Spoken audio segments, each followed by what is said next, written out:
Check, check. Okay, first, I got to take a picture real quick. What a group. Hang on. All right.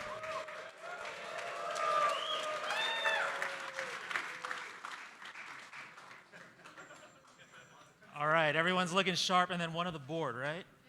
All right, cheese. 1, 2, 3. There we go. I could do a selfie too, but let's not.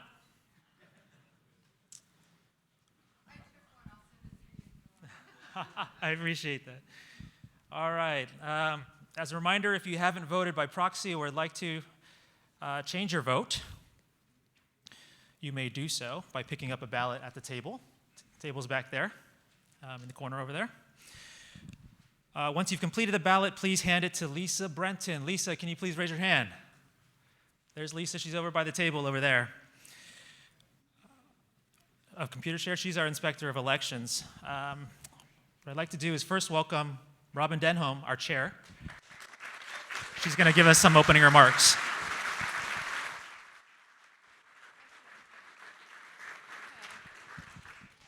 Thanks, Jonathan, and welcome and good afternoon to everybody joining us here live in the auditorium here, but also online, so thank you. Following the formal part of the presentation, or some might say the more normal or boring part of the presentation, Elon will join us to actually go through a presentation as well, which I'm sure all of you are looking forward to. In addition, I'd like to thank and note several people that are in the audience. Our board is in the audience, or many members of the board are here. And I'd also like to mention the number of executives from Tesla are also here in the room as well. I'm sorry. I promised myself I would not do that today. And finally, Kevin Healy from PricewaterhouseCoopers is here. Tesla's independent auditor is in the room today.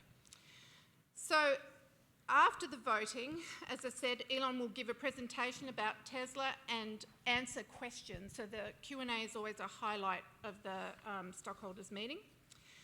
But I would like to start today's meeting by thanking you, our investors, our shareholders, for the tremendous support that you've given Tesla, not just over the last 12 months, but also over the last many years.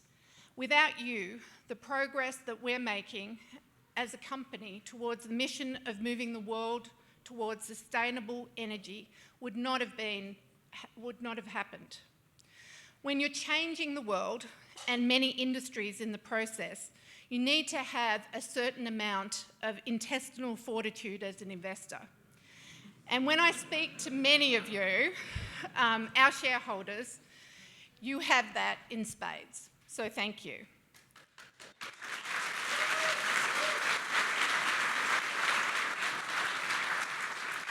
I am incredibly honoured to be your chair. And when I sit back and look at what the company has achieved, in particular over the last year, with GAAP profitability for the second half of 2018, and over 245,000 vehicles delivered, 245,000. 5 years ago, that would have just been a dream. And also, over 1 gigawatt hour of energy storage deployed in 2018. Breaking ground in Shanghai, and many, many other achievements. I also take stock at this time of year to think about what we've achieved together over the last 5 years and over the last 15 years, that many of you have been part of that journey as well. It's truly astonishing what the company has achieved. It's also easy to lose sight of that on a day-to-day basis. There are many highlights to come, and the opportunity ahead of us as a company over the next 5, 10, and 15 years is immense. And I want to thank you all for being resilient shareholders and look forward to speaking to many more of you in the months and years to come. I also want to take this opportunity to thank 2 of our fabulous board members who are actually not standing for re-election today. They are Brad Buss and Linda Johnson-Rice. Linda has served on our board for only 2 years, but it's been a phenomenal 2 years for her contribution to us not just as a member of the board, but also an active member of the Compensation Committee. And I'd also like to thank her for her amazingly positive attitude and her insights on many topics. And also Brad Buss, who preceded me as the Audit Committee Chair and has been on the board for almost 10 years. And he's done amazing work across that entire time. His contributions to the board have been many, and I can't list them all today, but it's been awesome to work with him, and we will miss them both. And so now I'd like to reintroduce Jonathan Chang to go through the formal part of today's meeting. Thank you.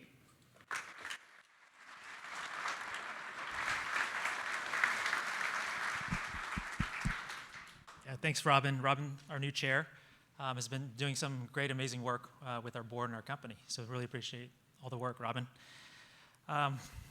I am the general counsel at Tesla, and this starts now I think Robin referred to it as the boring part of the meeting. Often in my meetings, she refers to me as the boring part of the meeting, so this is it.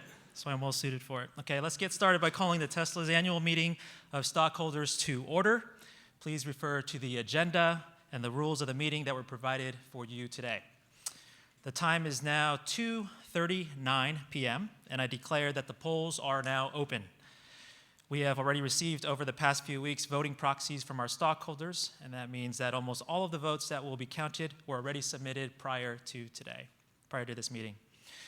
However, as I mentioned previously, if you wish to submit a ballot to vote your shares or change your prior vote, please pick one up at the table, back in the corner by the last door over there, and hand it to Lisa Brenton, who's standing there over by the table, from ComputerShare, or any of the Tesla personnel collecting ballots. There's going to be some folks walking around. If you just raise your hand, you can wave them down with the ballots.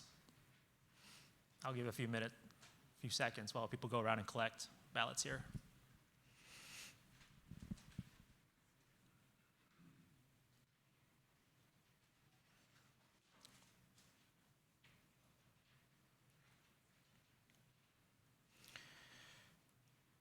Tesla's board of directors has appointed Lisa Brenton of ComputerShare to serve as inspector of election for this meeting. Lisa has taken and signed an oath as the inspector of election. Thanks, Lisa. ComputerShare has certified that starting on April 30th, 2019, the proxy materials or a notice of internet availability of the proxy materials were mailed or provided to all Tesla stockholders of record as of April 15th, 2019. We have a majority of the outstanding shares represented at the meeting, so I declare that there is a quorum present and that we may proceed with the meeting. The items on the agenda are as follows. The first proposal, the election of 2 Class 3 directors, Ira Ehrenpreis and Kathleen Wilson-Thompson, to serve for a term of 3 years, or Proposal 5, if our agenda is approved, 2 years. Proposal 2, to approve Tesla's 2019 Equity Incentive Plan. Proposal 3, to approve Tesla's 2019 Employee Stock Purchase Plan. Proposal 4, to approve and adopt amendments to Tesla's Certificate of Incorporation and bylaws to eliminate applicable supermajority voting requirements. Proposal 5, to approve and adopt an amendment to Tesla's Certificate of Incorporation to reduce the term length for directors. Proposal 6, to ratify the appointment of PricewaterhouseCoopers LLP as Tesla's independent registered public accounting firm for the 2019 fiscal year. Tesla's board has recommended that our stockholders vote for each of those director nominees and for each of those proposals that I just listed above. We have also received 2 stockholder proposals as described in our proxy statement. The first stockholder proposal is an advisory vote to recommend that Tesla establish a public policy committee. Our board has recommended that our stockholders vote against this stockholder proposal. This stockholder proposal is proposed by Mr. Jing Zhao, who is present today. He's here present with this proposal. Mr. Zhao, can you please identify yourself? Yes. Oh, he's up in the mic. Okay. Hi. Yeah. Please, Mr. Zhao, Yeah. you have 3 minutes to present your proposal. Thank you very much. And good afternoon, fellow shareholders. I will make it very simple because today is too hot. So I want to everybody enjoy the meeting. Just 1 minute. Shareholder proposal number 7. Resolved, shareholders recommend that Tesla establish a public policy committee to oversee the company's policies, including human rights, environmental, domestic governmental regulation, foreign affairs, and international relations affecting the company's business. And I especially thank you, fellow shareholders, voted for my shareholder proposal last year for independent chairman. That's 16%. I expect you to vote for my proposal today again. Thank you very much. Thank you, Mr. Zhao. I would like to remind our stockholders that Tesla's board has prepared a statement in opposition of this proposal, which appears in our proxy statement. Finally, we have also received a stockholder proposal for an advisory vote regarding simple majority voting provisions as described in our proxy statement. Our board has recommended that our stockholders vote against this proposal. This stockholder proposal is proposed by Mr. James McRitchie, who is represented here again by Mr. Jing Zhao to present this proposal. Mr. Zhao, you have 3 minutes. Thank you very much. Just 1 minute. Okay. The same thing before. Proposal number 8, simple majority vote.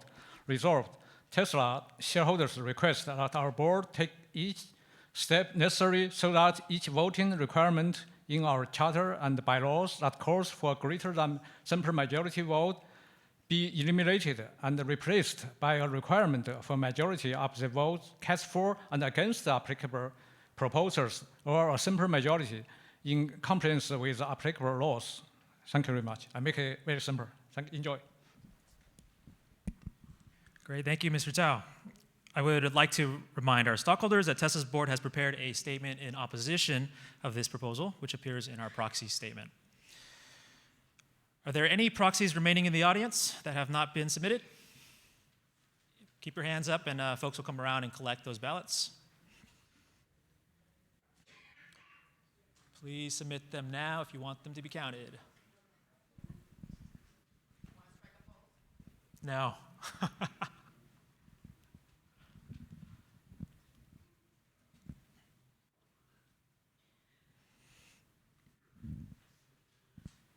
Okay, looks like we have an all clear here. I declare that the polls are now closed. Based on the proxies that we have previously received, I'd like to announce that our stockholders have approved the recommendations of the Tesla board on all agenda items, except item 4 regarding the elimination of applicable supermajority voting requirements in our charter and bylaws, and item 5 regarding the reduction of our director terms. While over 99% of the shares present and entitled to vote on these 2 items did so, as recommended by the board, unfortunately less than 2/3 or 66 2/3%, less than that, of our total outstanding shares which are required to approve of these items submitted votes. We will formally announce the results of the voting by filing a Form 8-K within 4 business days of today's meeting. All right, that concludes the boring part of this meeting. The official business of today's shareholders meeting is done, which is now adjourned. I now welcome you to stay for the company presentation. We'll have Elon, our CEO, coming out soon, and then for a stockholder Q&A session with Elon as well. During the course of the session, we may discuss our business outlook and make other forward-looking statements. Such statements are predictions based on our current expectations. Actual events or results could differ materially due to a number of risks and uncertainties, including those disclosed in our most recent Form 10-Q filed with the SEC. Such forward-looking statements represent our views as of today, should not be relied upon thereafter, and we disclaim any obligation to update them after today. With that, please welcome our CEO, your CEO, Elon Musk.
everyone. Hello. Hey, thanks for coming. So, yeah, I think we've got a lot of interesting news. I think it's going to be, very, well received. It's been, a hell of a year, but a lot of good things are happening, and I think it's worth going over those things. So, Model 3, last 4 quarters is actually outselling all competitors combined in the US. So all of them.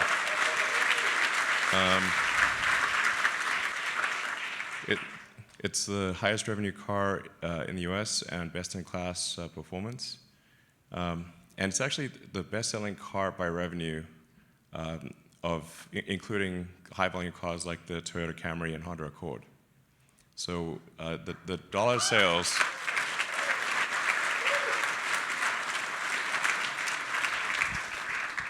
Yeah, I think most people aren't aware of this, but we're about the 4th best-selling by numbers, but the highest selling by revenue over the past year of any car in the U.S.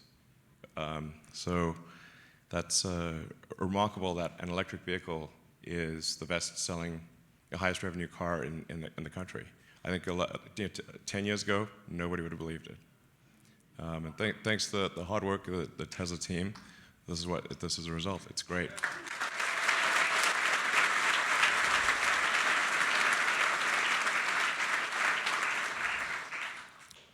And as I said, in class, the Model 3 is outselling the Mercedes C-Class, the BMW 3 Series, the Audi A4, S4, and the Lexus combined. That's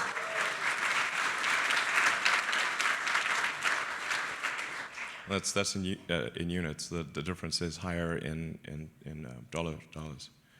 So we also have the most energy efficient cars in the world.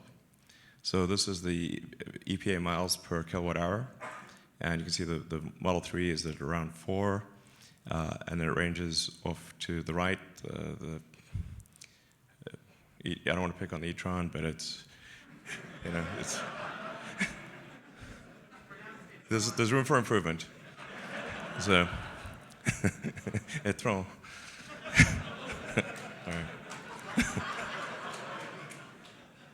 If you speak French, that's quite funny. So the new Model S is a 370-mile range, and you can go. We actually did this with Motor Trend.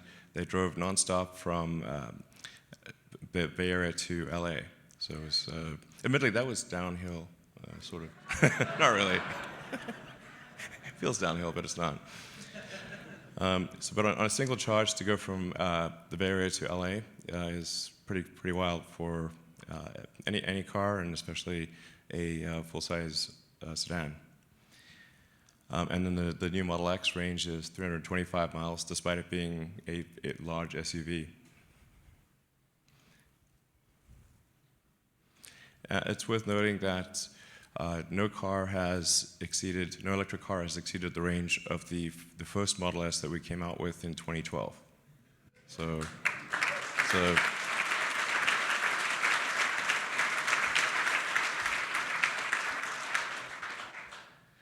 and yeah. Resisting the temptation to pick on competitors, I will not do that. But it's a testament to the Tesla engineering team to be able to have made a car 7 years ago that has still not been exceeded in range, and now to have a car that's 370 miles and with steady improvements that are likely to occur over the next few years. It won't be long before we have a 400-mile range car. Yeah.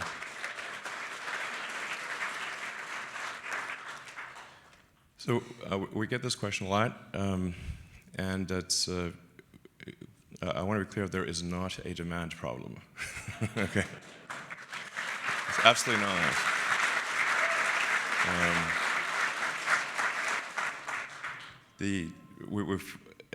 Sales have far exceeded production, and production's been pretty good. So we're actually doing well, and we have a decent shot at a record quarter. on every level. If not, it's going to be very close, but we've got a shot at a record quarter. And 90% of orders are coming from non-reservation holders, so these are our new customers.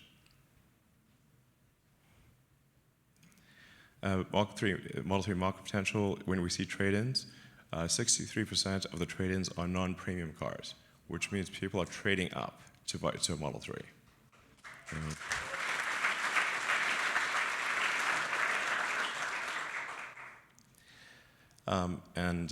Yeah, 12% are mid-sized sedans, 25% other premium vehicles. But it's just interesting that the supermajority, essentially, of the cars that are being traded in are non-premium. So it's just this is a lot of potential.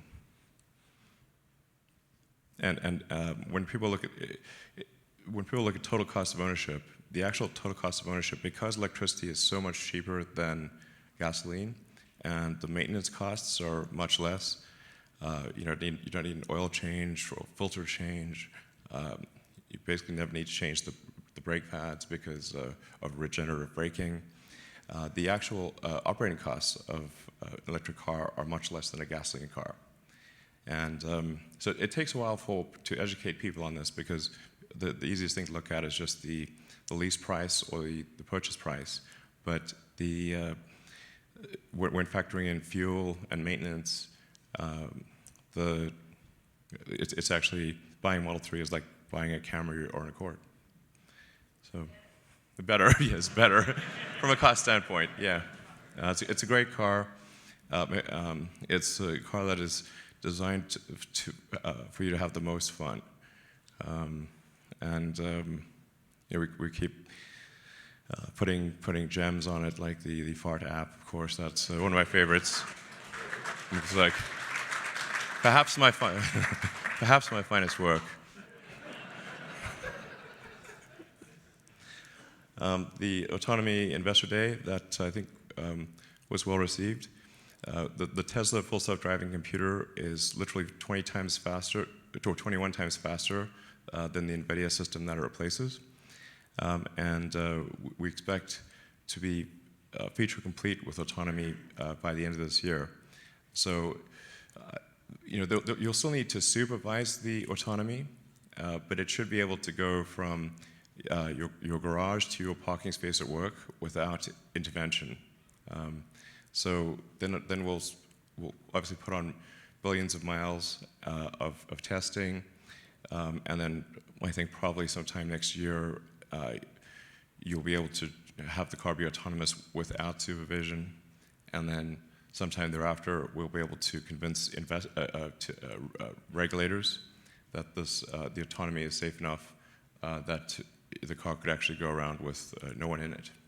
So, and it's really the critical elements for that are having billions of miles of testing, ultimately tens of billions of miles. So having a huge fleet, having a very powerful AI inference engine, and that's the Tesla full self-driving computer, and then having the sensors in the car that are necessary for the car to drive, like being cameras in all directions, radar, ultrasonics, a good IMU, GPS, that kind of thing.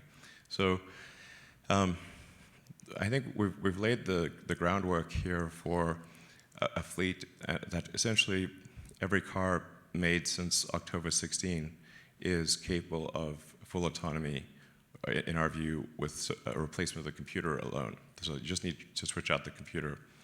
Like a lot of people were puzzled as to how could I say that we would have like 1 million robo-taxis by the end of next year.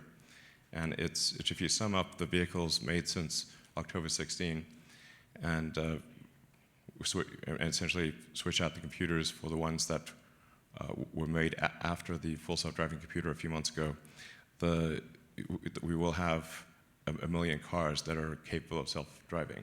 We'll still need regulatory approval, but the capability will be there. And this massively increases the value of the car. So, in fact, I think it's basically financially insane to buy anything except an electric car that is upgradable to autonomy. It's just nuts. You can see one country after another is putting dates on banning gasoline and diesel cars, and the environmental pressure to move away from fossil fuels is getting stronger and stronger. So it's just basically mad to buy a fossil fuel powered car at this point, because its long-term resale value will be less and less. And then it's also important to buy a car that is upgradable at least to full self-driving, because a car that cannot do self-driving will also be worth not very much. I've made this comment before, but like essentially, if you buy a gasoline car that's not full self-driving, this is like riding a horse and using a flip phone. I'm like, hello, this is not wise. So it's really, it takes us a bit of time to educate consumers about this, but I think people are starting to get it, and they're like, a car is a major investment for most people. It's often their most valuable asset, and if you're going to make a choice about your most valuable asset, you want to look towards the future and say, where are we headed? Clearly we're headed towards electrification. Clearly we're headed towards autonomy. And so that's the kind of car you want to get.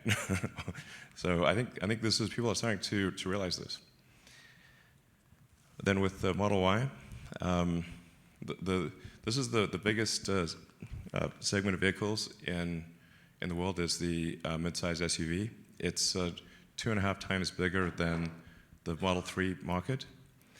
And so we think probably demand for the Model Y will be greater than the S3 and X combined.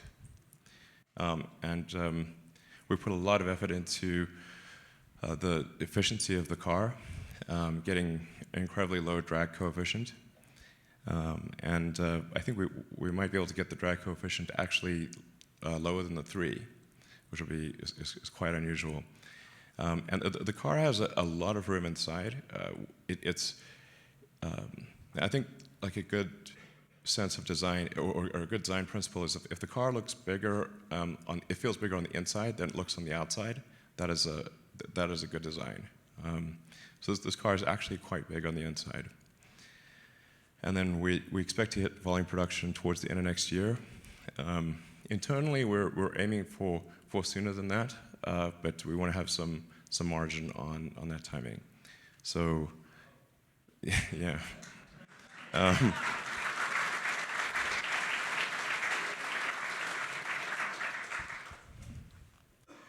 I still find it crazy that we have this Gigafactory.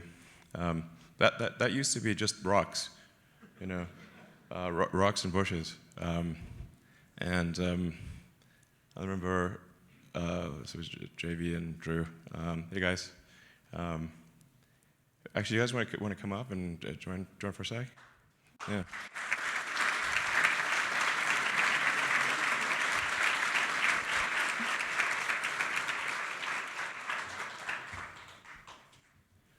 Yeah, I think it'd be good. Maybe you talk about the Gigafactory, and I remember when we were like doing the calculations for battery capacity, and we're like, we need more batteries than all of Earth is currently producing. So it's unless we build this thing, it's not going to happen. So, yeah, I mean, maybe you tell the story.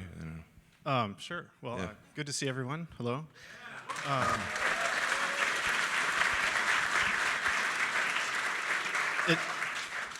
It was a pretty crazy story, and Elon and I were just talking about it recently, and it's sort of amazing how some really simple kind of napkin math could lead to such a kind of outrageous, result.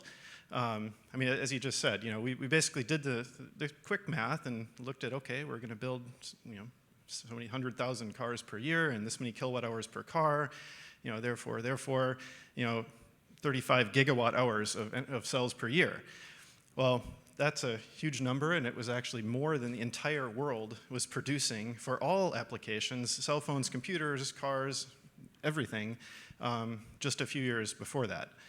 So that was what kind of shocked us and said, wow, this isn't going to work unless we build an entire new facility to solve this ourselves. Yeah, if we're probably not going to get all the battery factories in the world, so therefore we better build this. Yeah, I mean, the crazy thing is this was basically, I think, 5 slides, and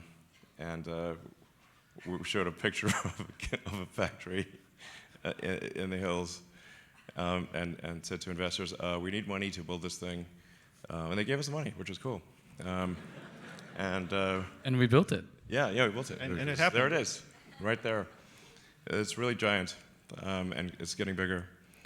So, we have about 35 gigawatt hours of capacity potential at Giga right now, and then we're about sort of 70 or 80% of that capacity has been realized. So, I think there was a bit of confusion earlier this year because Panasonic said there was 35, and there's technically yes, but it's not 35 at max capacity yet. But it will be, probably, I don't know, end of this year or next, or early next. So, and then it's also lowest cost per kilowatt hour. It's half of all global EV battery production. So if you add up all the all electric vehicles in the world, all the batteries that they use, that's approximately equal to what we make at the Gigafactory. Wow. Yeah.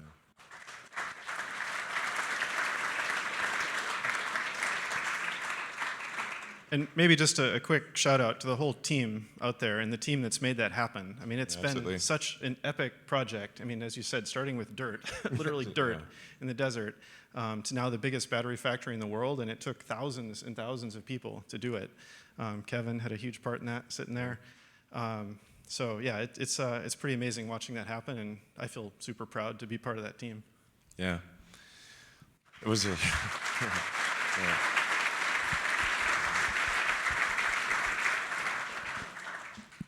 So, and then we're making good progress on the Gigafactory in Shanghai.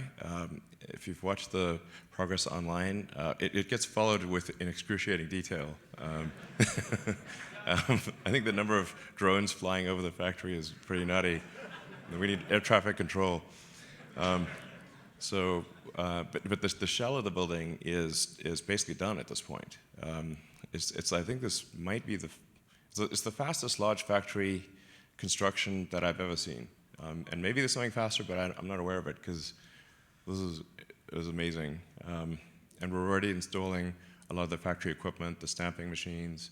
We'll begin installing the paint shop and the battery module lines and that kind of thing. So this will be obviously extremely important to our future because China is the largest electric car market in the world.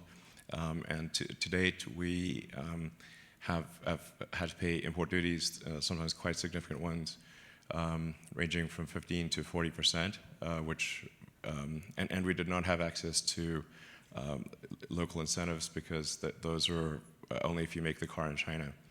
Now the local incentives are going away, I think, approximately when our factory starts. I think this is a coincidence, but at least we will not have the cost of the import duties, and it will cost less to make the car in China, so we'll be able to have a more affordable car for the China market. So this is extremely important to Tesla's future. And then Gigafactory Europe, as you can see, we've made great progress here.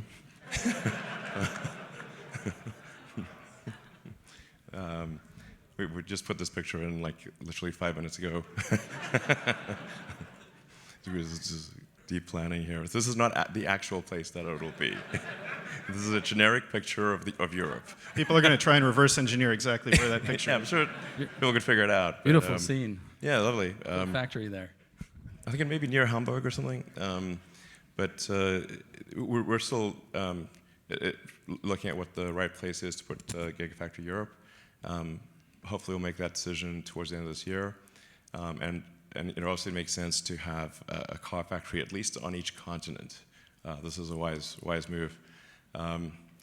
We will continue to expand, I think, our activity in the US, but having to not pay tariffs and have a really long delivery chain and high transport costs will make the cars a lot more affordable to people in Europe and in China.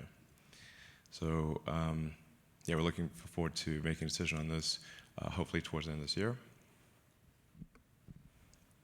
And then Tesla Energy, we're looking at probably at least doubling energy storage growth for Powerwall and Powerpack compared to 2018. Internally, we have a bigger goal than that, but I think we can at least double it. So it would be at least sort of on the order of 2, maybe approaching 3 gigawatt hours. And we're installing the solar roof in 8 states. We're about to complete version 3 of the solar roof. So this is actually quite a hard technology problem to have an integrated solar panel or solar cell with a roof tile and have it look good and last for 30 years. Like roofs have to last a long time. So it is the amount of testing that one has to do and do accelerated life testing to say, how can we predict how this will perform if we just spend 6 months of testing and project that out to 30 years. So it's quite a hard problem, and then making it easy to install, getting the costs low. But I'm really excited about version 3 of Solar Roof, and I don't want to be overconfident on this, but I think that we have a shot at being equal to a comp shingle roof plus someone's utility costs, or being maybe lower than that. So that's like one of the cheapest roofs available. So you can have potentially a great roof with better economics than a normal, fairly cheap roof and your utility bill. So if you can have like basically a better product at a lower price, that is obviously will take off like crazy. So, but it is a hard problem to solve. Like many other companies have tried to solve this problem and they have not succeeded. But I think I'm feeling pretty good about this. You guys want to say anything about that? Or? I would just say that the team is super motivated by that goal, and yeah. we think we can achieve it, and we are laser focused on achieving it. Yeah, actually, I've had a number of meetings with Drew. We're like, bang the table, damn it, we've got to achieve this. It can be done. It can be done. Intention, intelligence, and invention. Yeah. Make it happen.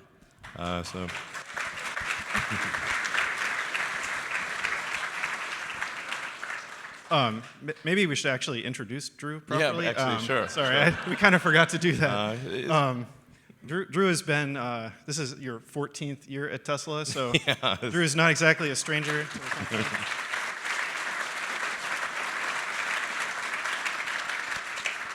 So Drew joined my team when it was a tiny, tiny team. There were like 5 or 10 of us or something. A couple years after the company got started, and he's been kind of my right-hand person, involved in almost every key initiative that I've done at the company through that whole tenure, and I think you're super amazing. I agree. So I do think you guys should see more of Drew, and you've been involved in a lot of stuff and are still leading a lot of key initiatives for us. So anyway, introduction to Drew. Thank you, JB. Super glad to be here, talk about a lot of our core technology areas that we've been focused on over the years, and just thanks for introducing me, JB. Yeah. You're welcome. Yeah.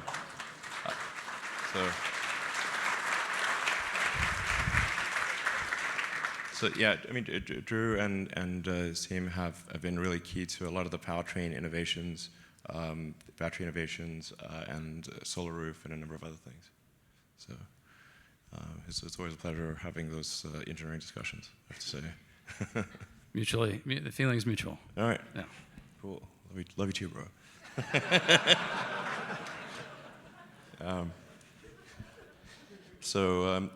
We got the version 3 supercharger. It was actually like the scope of technology that is advancing at Tesla is really massive on many fronts. So as I mentioned, we've got version 3 of the solar roof coming out soon. We've got version 3 of the supercharger that's being deployed around the world. And this is a 75 miles in 5 minutes capability, at 250 kilowatt system. I'm sure a lot of you have used the superchargers before, and they've typically been anywhere from 75 kilowatts to, if you've used one recently, you might have gone up to 140 kilowatts. But that's the version 2, and then version 3 is 250 kilowatts. And when 250 kilowatts are charging a really efficient car, the miles per minute is super good. And in fact, I think there was recently a test I'm not sure who it was, but tested like what car could charge the most number of miles in half an hour. It was the Model 3. So yeah. So.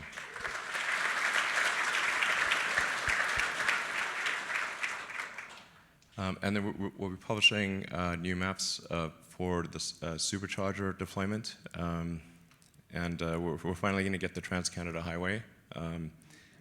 And for example, and then we're going to go Alaska too. So yeah, this map doesn't even include all of the locations. But really, like the two critical factors we've found for sales in any given region, and they're really obvious actually, are is there a service center within reasonable distance, and are there superchargers on all the routes that you'd like to take? You don't want to have like 80% of the routes, because then like, geez, but what about that one trip that you can't do now?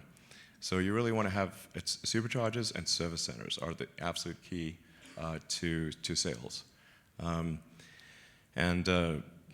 Really, we can map our sales to, like, basically people are just like sensible. They're like, okay, you need to service your car, and you need to be able to travel conveniently on long distance routes. And so wherever we've got that, our sales are good. We also have to have good consumer financing and make sure pricing is competitive. But it's as soon as people see that, they buy the cars. It's pretty straightforward. Yeah, and so we'll be expanding the supercharger network quite substantially over time, and also enabling Tesla to use other high-speed charging networks. So you have like adapters for that. And the key is, like, when you buy a car, you're buying freedom to travel. And so you must have the superchargers, you must have high-speed charging, and then if the car breaks, it must be fixed quickly. I'm actually really excited about our mobile service. So we have mobile service vans that will come fix your car as soon as it breaks down. It actually will immediately send a note to Tesla Mobile Service, and will be on its way to fix the car. And so we're actually we trialed it in the Bay Area, and now have extended it to the LA area and a number of others for tire repair. So we'll just come, the van will arrive, give you a new tire in half an hour, and you're on your way. It's like, it makes a huge difference. So that's, and we're adding things like bumper repair and minor collision repair. So, if I look at the things that most trouble customers, it's like things like collision repair taking an eternity, and then a third-party body shop charging an arm and a leg after taking an eternity. So we're moving a lot of the body repair in-house at Tesla, and then even providing it on mobile service. And we just did our first bumper replacement from mobile service van. So like typically collision repair can take weeks or months. In this case, it took less than an hour. Yeah. So.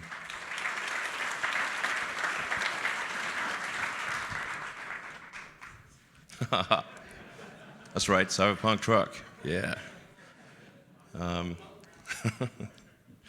So obviously got I think the product roadmap for Tesla is incredibly exciting, and with obviously Model Y coming fairly soon, about a year or so, and then the pickup truck, which we hope to unveil hopefully this summer. We spent a lot of time on designing the pickup truck, so it's I think it's going to be great. I think it's the coolest car I've ever seen, to be frank. I think not everyone may share that opinion, but worst case scenario, we'll build a normal looking truck. No problem. We know what those look like. So this is something that'll, if you're driving it down a road, just look like it came out of a sci-fi movie. So it'll be really cool, I think. And then the Semi, which we look forward to getting into production, hopefully towards the end of next year. A lot of this also is dependent on our ability to manufacture a lot of cells and make a lot of battery packs.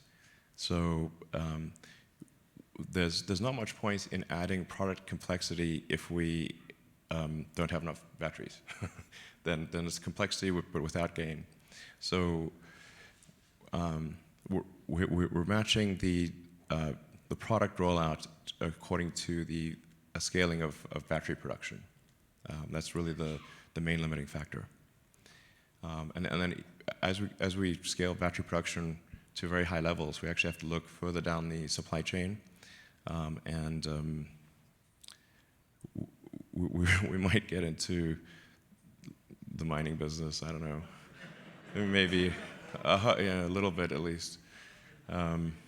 So we'll do whatever we have to ensure that we can scale at the fastest rate possible. So to this point, we are going to have a battery and powertrain investor day that hopefully this summer, before the end of the year for sure, because I think this is a big deal. I mean, I think if I were an outside investor, I would really focus on two things. What is the timeline to full self-driving, and what is your plan to scale battery production and get the cost per kilowatt hour lower? Those are basically battery cells and full self-driving. Those are the two strategic things that are of most importance.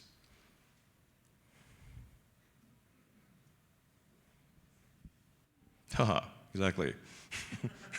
So these are questions that were asked online and then upvoted. They're actually really smart questions. Been really impressed with I think it's a say.com or say something, say anything. Yeah, so this is a key question: is we've got to scale battery production and match that to vehicle demand.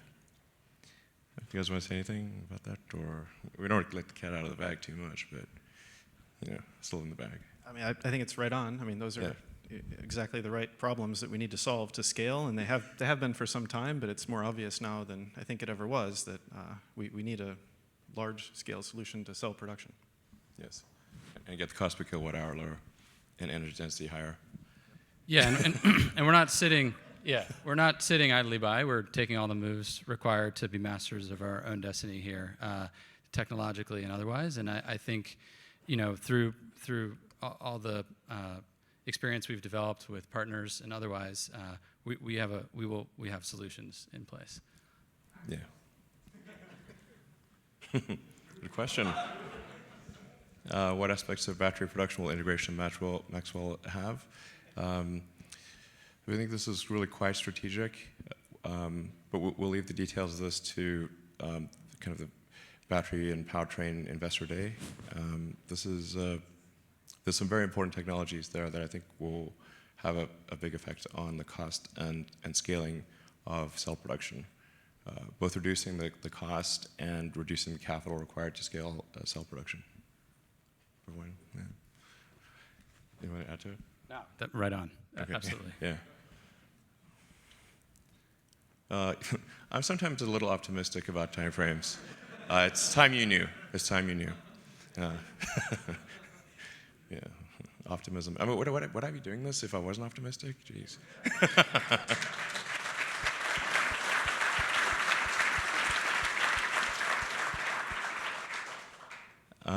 So I think we do actually have Advanced Summit out in early access right now, and we're making steady improvements to it. It's close to being amazing. It's not quite there, but it's close. There's a lot of complexity in parking lots, turns out. So it would be very easy if you were like on open ground and you summon the car and it could just drive to you. That's no problem. But if you've got to navigate through a parking lot and you're effectively going through a maze with a lot of obstacles and people moving and cars moving, that's quite tricky. But it's close to being magical. So if I feel good about this going to wide release fairly soon. Yeah. So, yeah. I mean, you want it to be good. I mean, that's the simplest answer. It's got to be awesome. It's got to be awesome and super safe. So, they can't be. We don't want to like run anyone over, or that would be bad. So, it's tricky. Like if you make the car really sensitive, then it just goes paranoid and then doesn't move. And then you don't want to make it too aggressive. That's bad too. So really the threshold is it more convenient to summon your car or walk to your car? And if it's more convenient to walk to your car, summon is not that useful. So it has to move reasonably fast, certainly faster than you could just walk there. Then status of Tesla insurance, we're pretty close to being able to release that. We have a small acquisition that we need to complete, and a bit of software to write, but it won't be long before we release that. Yes, pickup truck event probably sometime towards the end of summer would be my guess. We're trying to create something here that is really new and not just derivative of all the other vehicles on the road. That when we try to create something new, and it's not just basically a copy of the form factor of everything else, but you still want it to be great. It's very hard. This is a very hard thing. And our goal here is to have something that's more functional than an F-150, which is a great truck, and top-selling vehicle in the U.S.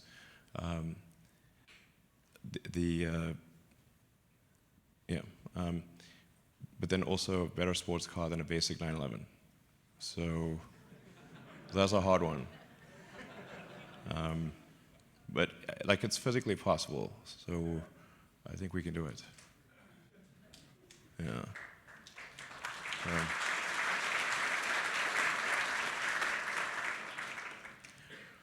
Do you think Tesla could rely on SpaceX's Starlink? I think we would have to have a different antenna for Starlink, because the Starlink antenna is, I think it's actually probably the most advanced phased array antenna in the world, including military. But it's about the size of a medium pizza. So it would be fine for trucks and RVs and airplanes, and any kind of like a house or a business or something like that. But it would look a little odd on the roof of a sedan. So I think, but we could make a smaller antenna and maybe use it. But I think most likely we would continue to rely on the cellular networks. The value of Starlink, the main value of Starlink, is providing low latency, high bandwidth access to sparse and moderately sparse like relatively low density areas. So we like basically rural or semi-rural areas, places that don't have connectivity right now. So I think it's like quite a great system, but it's probably able to serve like 3 to 5% of people in the world. Now that's a lot of people because of all the people in the world, but it's actually not ideal for high density cities. It's really to serve the unserved or poorly served is what Starlink's about. So.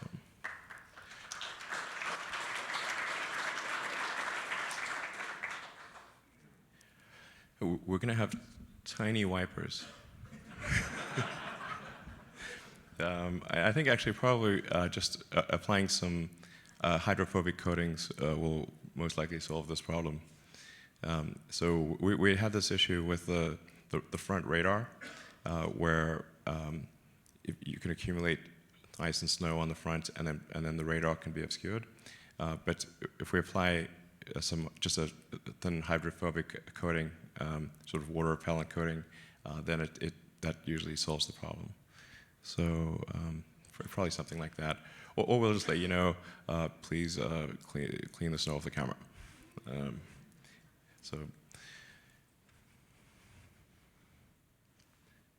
So we feel good about demand. That's I think not a major issue. Profitability is always challenging if you're a fast-growing company, and I think that the scale at which Tesla is growing is hard to appreciate. But I mean, last year we doubled our fleet. So we made as many cars last year as we had in our entire history. And this year, it's going to be pretty similar, at least sort of 60 to 80% growth of the total vehicle fleet, maybe more than that. So it's hard to be profitable with that level of growth. We could slow down, but then that would not be good for sustainability and the cause of electric vehicles and solar and storage and all that. So,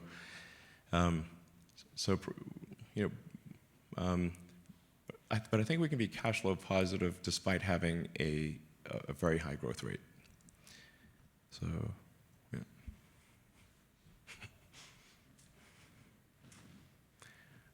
And then, what about an update for rideshare? I guess so we could kind of practice a rideshare fleet with people, and then that would be good for figuring out things for the robotaxi fleet in the future. So I mean, this might make sense.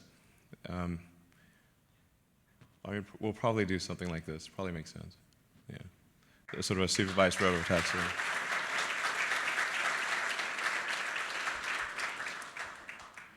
And then yeah, we're happy to take questions from the audience.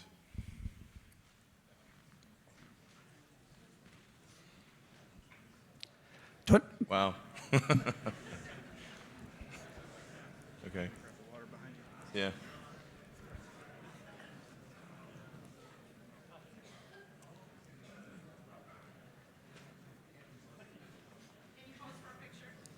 Haha, sure. Wait, I didn't get it. Do it again. All right. Yeah. So. Not sure which side we're starting with, but I don't know, the right side? Sure. Thanks for taking my question. My name is Brian Campbell. I've been a shareholder of Tesla for a couple of years now. I try to buy more shares as often as I can afford to. I really believe in this company, its product, its mission, its leadership.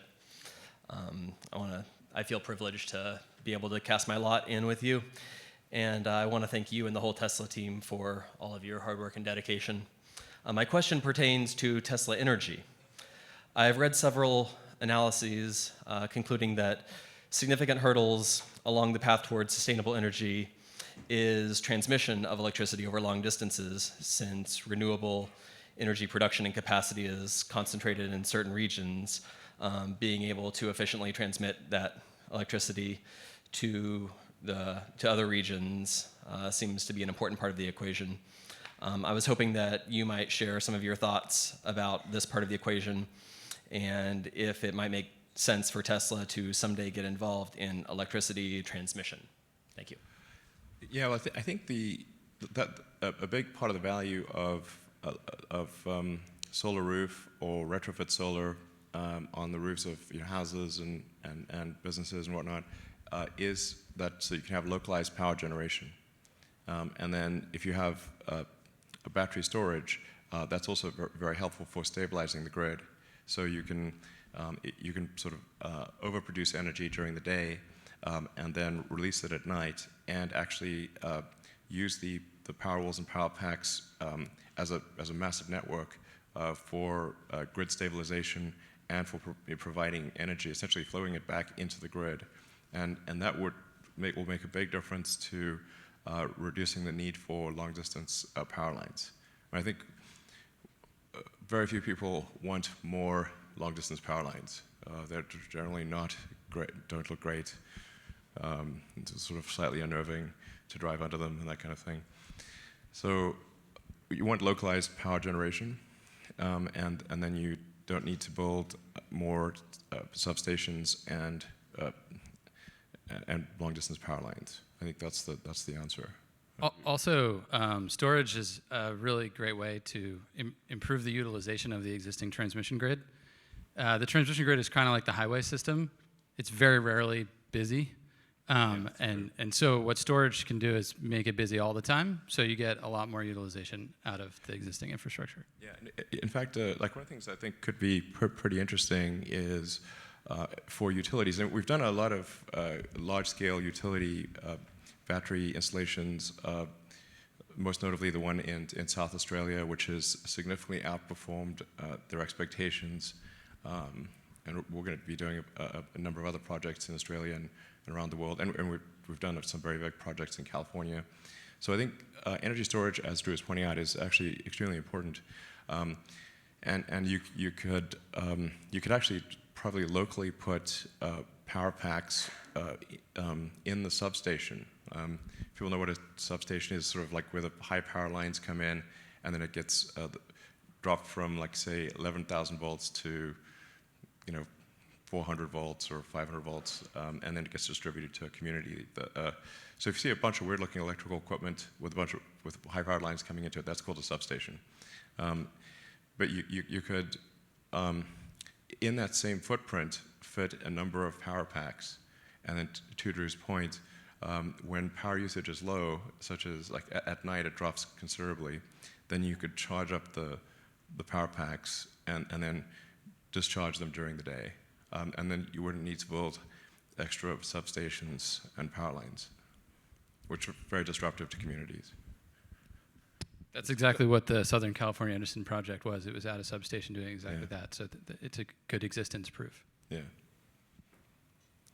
Tony Mazzapelli, shareholder. China is a place where there's a lot of car action right now. There's a lot of volume over there, a lot of growth markets, and they have 60% of the EVs. So I want to ask you about the GIGA3 project and its goal. The building that you're building is a Fremont scale operation, maybe a little bit bigger, and last year you said it was 500,000 units per year target. That seems a little bit low to me because Okay, sure. I think it probably for a country like China, and that would give us like 29% if the other players, providers, product sellers stay still, which they won't. Also, if we're at volume, going to higher volume, we learn more, get the costs down. That's a good thing. Also, we connect up with the supply chain, which is very powerful over there. Advanced car electronics, batteries, Panasonic, Catel, Samsung, LG, people like that. On the demand side, with no import fees, our cars compare very well to all the other products. Yes. And the Chinese, like Tesla style, luxury, quality, range. So, and plus they need help getting rid of smog in their cities. So, and maybe we could even export from that factory to other Asian factories. So why was the target set at 500? Do you think in China we are being aggressive enough? Oh man, have you seen how fast that China factory's been built? Yes. I mean, I've never 2 seen months anything. or less. I've never seen anything built so fast in my life. It is pretty epic. Oh, Why not 2? yeah. Okay. So, okay. We can't spend money too fast. You know, we'll run out of it. So, there's like, I mean, I think like long term that factory will probably do more than 500,000. So there's sort of like an interim goal. Maybe it does 1 million or more long term. But then probably we should look at maybe having, like China is pretty big geographically. And so it may make sense to have factories in other parts of China in order to reduce logistics costs. You know, a very big impact on the capital efficiency of any company is the time from when you receive raw materials to you building the product and then getting the product to the end customer. And so if you can compress that time to where ideally, in the ideal circumstance, you receive the payment for the car before you have to pay for all of the ingredients of the car, then the faster you grow, the more capital you have. So it is very important to localize the product production and have the supply chain be close by and for everything to move really fast. Because then you can actually scale, and the faster you scale, the more cash you have. Whereas the counterpoint is if you have to pay for all of the ingredients long before you get paid for the car, which is currently true for cars that are outside the US, because we have to put them on a boat, go through customs, then transport them within Europe and China. So, our non-US production is challenging from a cash flow standpoint, because we have to pay for everything long before we get paid for the car. And so a big advantage of the local production in China and Europe will be solving for that cash flow gap. Daniel, Andy, I'm in the public real estate investment industry. Given the continued need for supercharger expansion, I think there's an opportunity to partner with a publicly traded real estate company to buy the land Tesla wants for superchargers, or even to buy land Tesla currently owns for superchargers, structure a lease to just initially cover the cost of holding the land. And through my experience in public real estate, I think there would be huge demand to invest in the necessary infrastructure for EV charging, which effectively for Tesla would finance and aggressively speed up supercharger expansion while preserving Tesla's capital. Would that be of interest? Well, most of our supercharger locations are actually either free or leased at a low rate. So actually, sometimes they pay us. From what I think, though, you provide the capital for the equipment, correct? Even when you get it for free? I'm not sure if it's a lease or not, but even cell tower REITs, they have leases on the land, and then they lease the equipment. So even your equipment could be financed, I think, through a publicly traded real estate company. Okay, I think that's like essentially like adding superchargers to the asset-backed line. It's a little tricky. You have to, when dealing with finance companies, they will generally say, "What's the resale value of that in a worst-case scenario?" And then it's like sort of tricky to say who would we sell it to, and that I think tends to be their objection. But generally, I think a capital efficiency of superchargers is quite good, and getting better. So. I work in the industry. If you have any questions, I'd love to talk. All right, thank you. Hi, my name's Dennis McAvoy, and I've been a happy Model 3 and Model S owner since 2012. I believe I'm representative of the vast majority of Tesla owners who are super happy with the company and the product. and we think that the next car we're going to get is going to be another Tesla. But that's not what we read in the mainstream media. Yeah. You know, if that was your only source of information on Tesla, you'd think it was shoddy quality, cars that spontaneously combust, Yeah. and that the It is nutty. and that the company is on the verge of bankruptcy.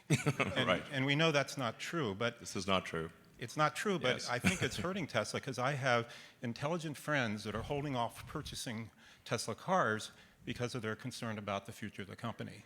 Yeah. So the company's done a fantastic job at solving the big issues that confronted them in manufacturing and engineering. And my question is, what's the plan to put more energy behind the marketing communications and take this issue head on so that the true great American success story gets told? Yeah.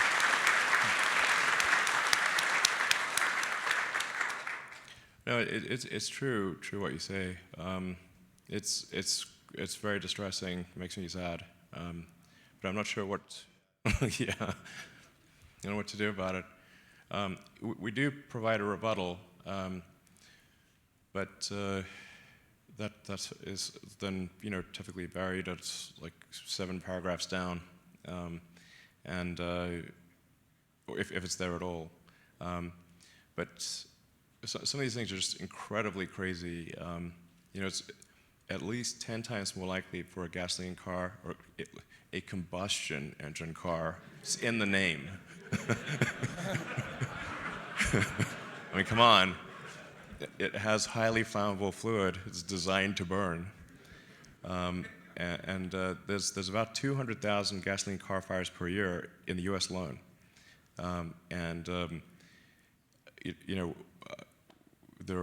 It's extremely rare for a Tesla car to catch fire, and if it does, it's just incredibly rare, and it's usually some extenuating circumstances. It's very slow, and it's almost never harmful.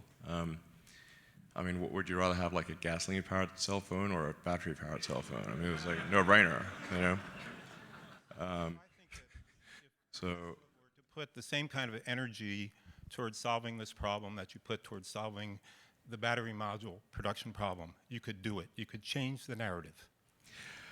Wow, we're really trying our best. But I'm at somewhat of a loss to it's not like we don't respond or anything. Make a documentary. Yeah, it's the most crazy disinformation campaign I've ever seen. Yes. Yeah. So. I'll just say I appreciate your optimism and your passion for the company, and I think that is probably the best asset that all of you bring to the table. And if you can share that with everybody you know and give them the personal experience that you've had in whatever way that you can, that's really our best defense. So please continue to do so, as it seems like you are.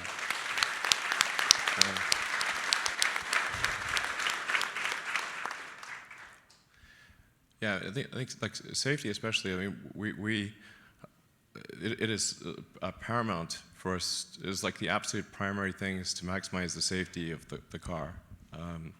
So it's like, and this bears out in the statistics. So it's really hard to have a serious injury in a Tesla. Like this is quite rare. When you do look at objective numbers like the NHTSA probability of injury, which is on the internet, the Teslas have the lowest probability of injury of any car I've tested. Like if it was possible to have a 6-star, we would have a 6-star. It's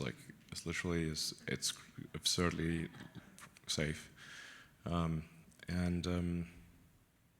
Yeah, there's just a lot of forces that are kind of arrayed against Tesla. There's a lot of forces. So.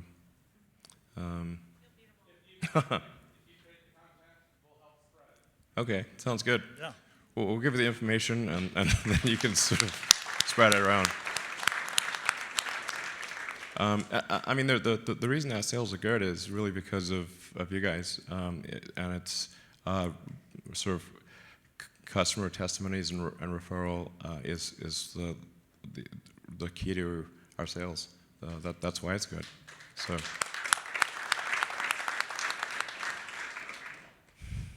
So yeah. Thanks, Elon. My name is Steve. I've been a shareholder since 2012, and I've owned your vehicle since 2013, and I've enjoyed both rides. It's a bit of a roller coaster. That's true, but I actually enjoyed it coming in 2012. Okay, yeah. Just to that last gentleman's comment, it's obviously on your mind, many people's minds, so I'm just going to sneak in a little suggestion. You're right. The constructive response is so challenging. Mm-hmm.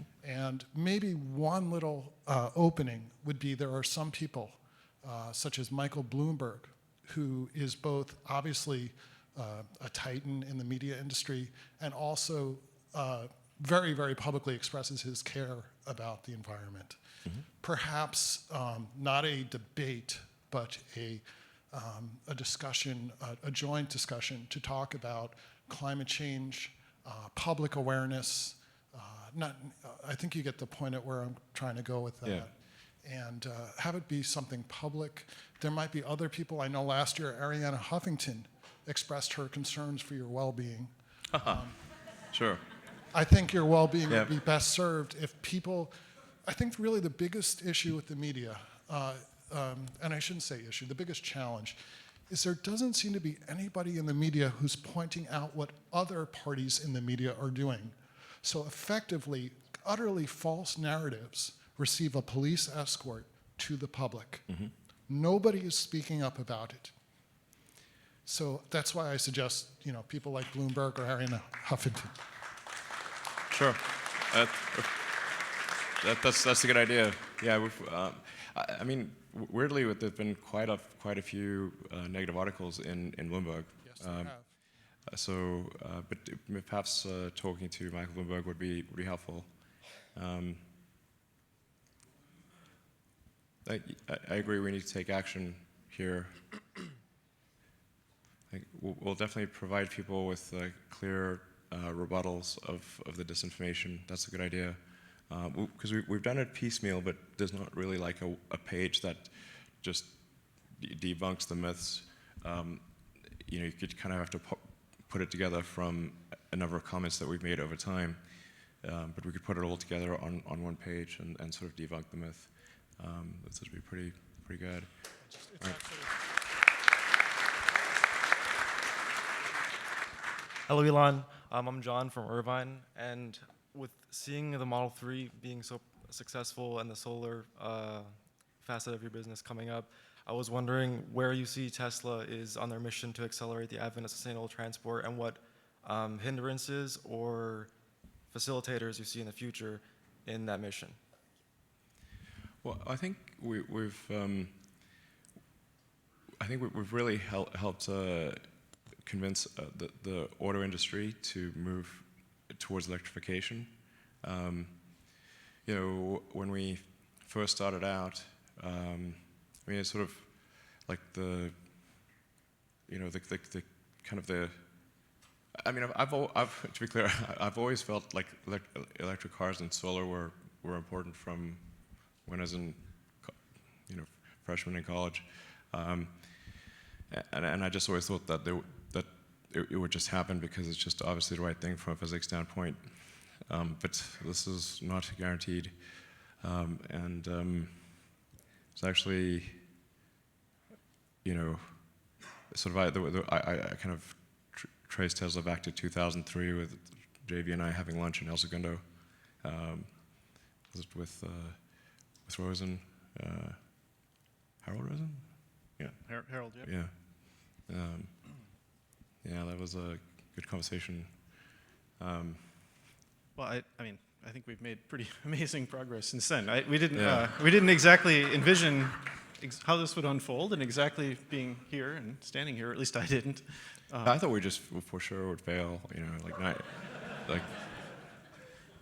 But it needed to be done. I mean, it was clearly something that was worth doing, even if the odds of becoming where we are today, or even 10% of that or 1% of that were slim. It was still worth doing. But it's pretty awesome to see EVs driving around on every road all over the place. It's incredible.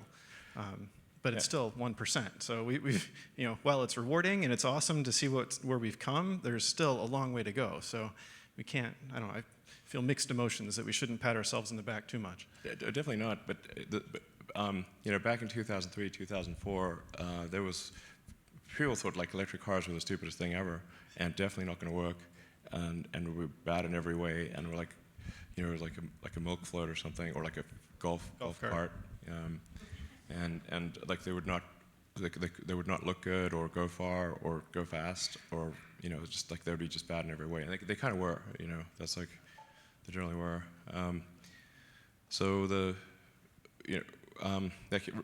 like the number of times, and we sort of talk about the media situation today, which is very negative, but it's pretty much always been negative. Actually, this is unchanged from 2003, and I mean, way back. You can go way back, like 15 years, and it's just like, oh, Tesla's the dumbest thing ever, or it's never going to succeed. And then it's like, well, I do think there's a good chance we won't succeed, but it's worth trying. All right, thank you. And now there's, I think almost every car company has announced electric cars, and some have announced that all of their cars will go electric, sometime in the next decade. This is a good thing.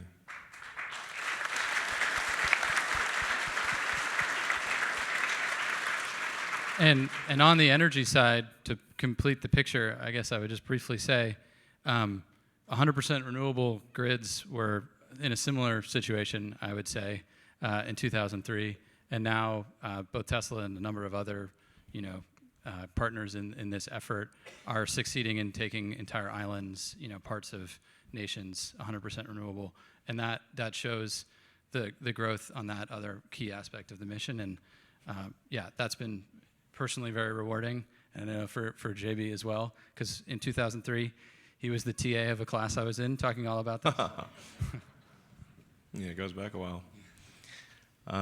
So exactly. So solar and battery storage, that was also laughed at, pretty much.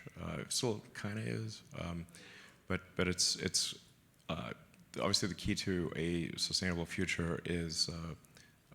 I think primarily solar, obviously with wind and geothermal, but things that are sustainable long term.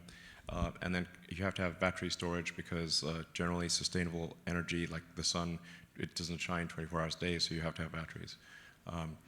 So like the three elements of sustainable energy future: electric cars, solar, and battery storage. So we're trying to advance that as quickly as possible, and then I think when we show that it can be done, then other companies try to do it as well, and that's great.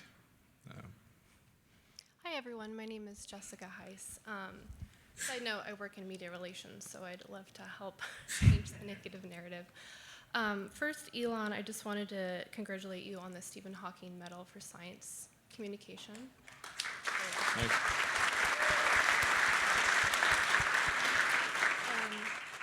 My question for you is, as a horse owner, I'm wondering what the towing capacity for the truck. Sure. I didn't mean to insult horses earlier, by the way. No, it's fine. Horses are cool.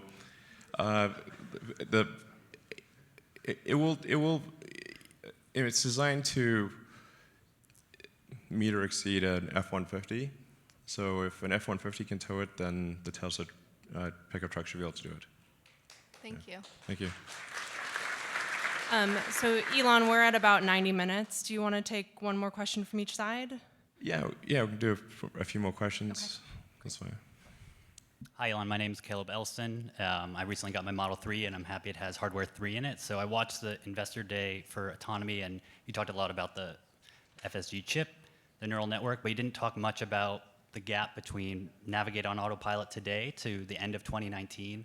I was wondering if you could geek out a little bit on where we're going to go from now till December, January, February, feature-wise. Is that already running in your cars, like the demo, and we're going to cherry pick it? Or what gives you the confidence that feature complete, not hands-off, but feature complete is possible? And what can you excite us a little bit about what that's going to be like?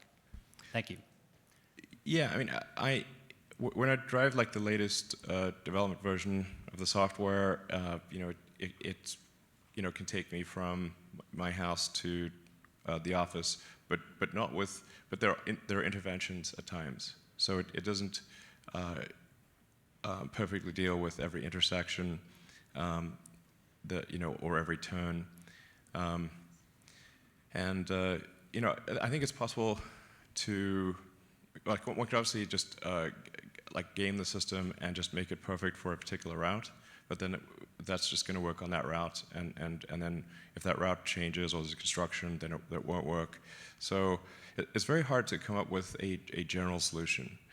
So when one reads about these other self-driving car companies, the issue is that they have very specific solutions, but they're brittle. They rely on very high resolution maps, a lot of LiDARs, high precision, like really expensive GPS and inertial measurement, and but even then it's just not a general solution. And if they go off the route that they're used to, they don't work. So you know, so when we release something, we're releasing it to a you know, to 500,000 cars, and all over the world, and so it has to be a general solution.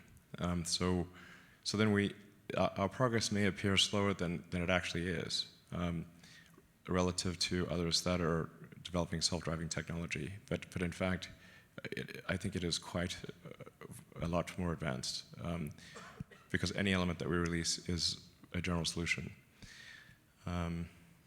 There's also like a plateau that you will reach taking the alternative approach that just having experienced with the team a lot of the work ahead of the investor day, like the trajectory is crazy, especially with the advanced compute capability that we have. So that's my personal comment on it, I guess. Yeah. And we learn a lot of, you know, in terms of like what should we train the neural net to do, and then once we discover, okay, we need to train it to, we need a net that's going to like really effectively recognize curves, for example. And previously we trained the net on free space. So it's like, now free space is just anything you can drive on that's not going to destroy the car. But this is not comfortable if you're just driving on like dirt, you know, or the car just drives over the grass. And like technically yes, but this is going to be disturbing. So we like road edge and curb are two training nets that we are developing right now, to say this is independent of drivable free space. So you want to know what drivable free space is for an emergency. So if you need to go on the shoulder of the road to avoid something, then okay, free space is important. But then you also need to know where does true road space end, because it's undesirable to go past true road space. And then especially for parking lots and tight corners, just recognizing curves. These like little details they're very important. Yeah. So, but I mean, I have most of this working in like the development version that's on my car. I have actually two dev branches, one for enhanced summon and one for full self-driving, and two different cars. But it would not be good to release that to the general public, I think, quite yet. Thank you. All right. Hi Elon, hi JB, Tesla team and Tesla board. Huge fan. Best wishes and lots of love from India. Oh, thank you. Let me guess. You guys have a great team and you guys are the problem solvers. Thanks for persevering all the way through the financial, intellectual, business problems. And Elon, you are such a visionary and a leader. Thank you so much. It puts a smile on my face when I hear Gwen Shotwell point out to Mars as it's the fixer-upper of a planet. You have instilled those values into your employees and every fanboy out there. Thank you so much for all that. Okay. And to ask a question, what do you ask this team which has put a roadster up in freaking space, right? So yeah, actually, I'm out of questions on that part. So then I thought to myself, any questions? No. And I've always felt bad for Nikola Tesla, who has been a great inventor of our time. And for a genius that he has been, he was always constrained by funds to run his experiments. And as a result, world lost so much more. Did history repeat itself? I don't know, maybe. But it's up to us not to repeat the same mistakes and fund this Tesla, this time, to make impossible a reality. As Uncle Ben rightly said, with great power comes great responsibility. People and organizations with excellent balance sheets, you have the power to invest and make a difference, and hence you have the responsibility to do so. It's time big companies unite when it comes to welfare of the planet and sustainability of the generations to come. And speaking of great companies, who knows better than Berkshire Hathaway of picking a great company?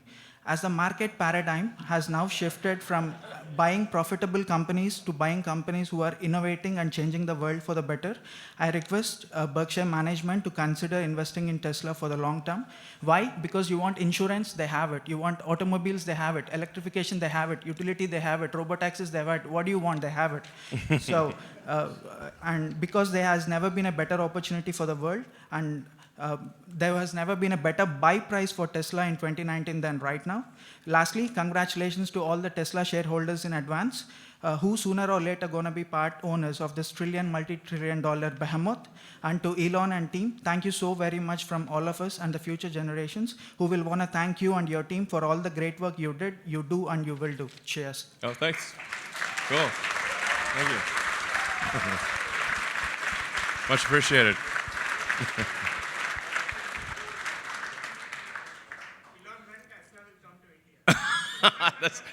I thought that question may be asked. I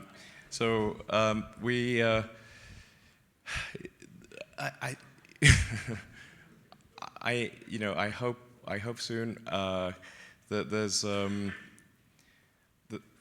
regulatory environment, or like the rules for importing to India are kind of complicated. We definitely want to come to India.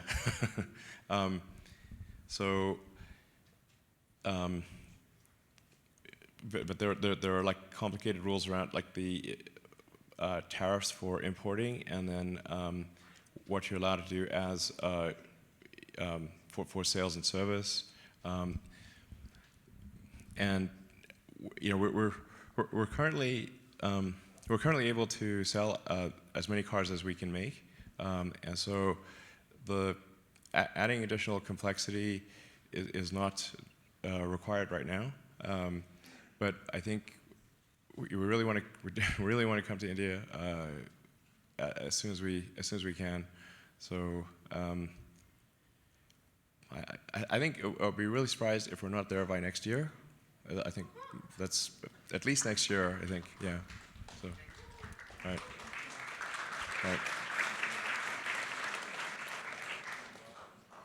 Hello, good afternoon. My name is Jennifer Baer, and I'm here on behalf of PETA, People for the Ethical Treatment of Animals. Okay.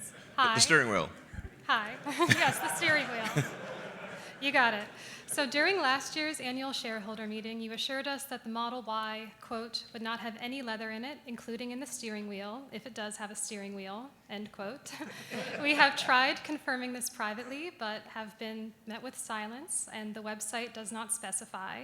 It's also our understanding that all current Tesla models come standard with a leather steering wheel and need to be special ordered to be vegan. That's true, currently. As you know, the United Nations reports that animal agriculture, which includes the leather industry, is responsible for more greenhouse gas emissions than all of the world's transportation combined. The Higg Index has found that in terms of water scarcity, climate change... Okay, I got it. I totally agree.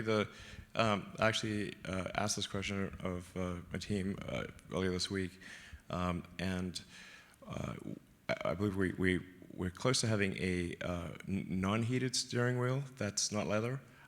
There are some challenges when we heat. non-leather material and also how well it wears over time. So a steering wheel, there's like, it actually really needs to be very hardy because there's a lot of, like we have a lot of basically oil and sweat and stuff on our hands. It gets kind of nasty if you don't have like the right surface treatments on the material. So it's an easier proposition to solve it for seats than it is for the steering wheel. So it's actually a remarkable amount of effort to solve for the steering wheel, but it is a thing that we're working on and hope to release soon. That's fantastic. So can you confirm the Model Y will be vegan as promised? Yes, I can. It will. And that all of Tesla's models will be free of animal products by next year's shareholder meeting? I'm not, there might be the tiniest bit left, I'm not sure. But Model Y, Model 3, I think I'm confident about that. We have a lot of things to solve. But I think we can, for sure, the Model Y and the Model 3 soon. And then you can also special order for the S and X. Thank you very much. Thank you. All right, let's take Yeah. Hi, I'm Dan Houck. I just have a quick question, and that is, you've expressed your frustration. I think we're all frustrated with the media narrative around Tesla, and you've expressed your frustration in refuting some of the false information out there. There's another alternative to that, which is to proactively advertise. And my question to you is, are there any thoughts to revisiting the advertising decision? Thank you. Sure. Well, as I was saying, like currently we are selling more cars than we can make. So it is not, then spending money on advertising would make things worse financially. And sure, it would probably increase demand, but we're selling more cars than we can make. So that's it's not a thing that's necessary right now. And we're trying to make as many cars as possible.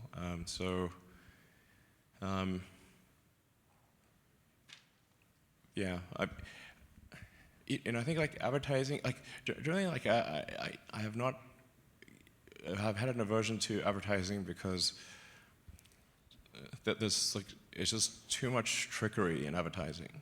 There's a lot of false association, where like they'll have like a bad product and then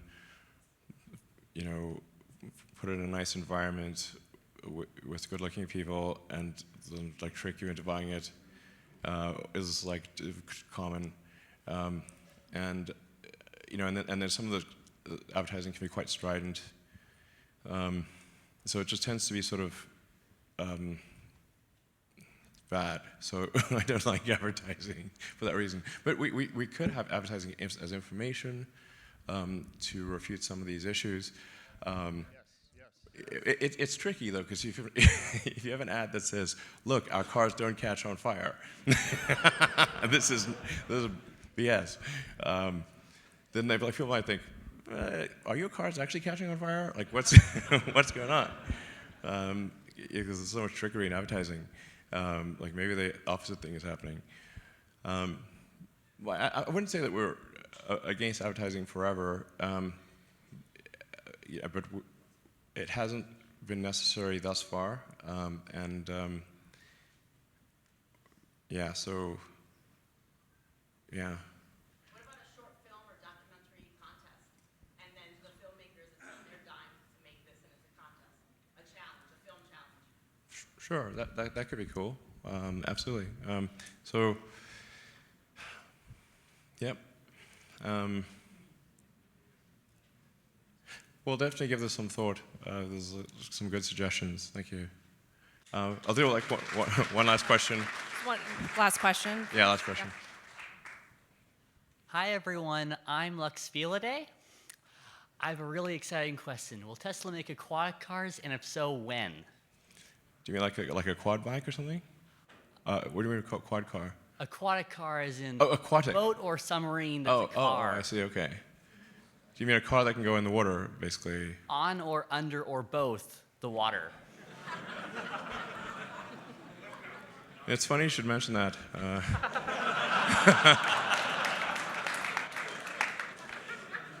We do actually have a design for a submarine car, like the one from The Spy Who Loved Me. the sort of the Lotus that turns into a sub. And I actually, I thought that was like the coolest thing I'd seen in a movie. So I actually have that, the ones from the movie. Now that one cannot actually transform because it has like fins where the wheels are.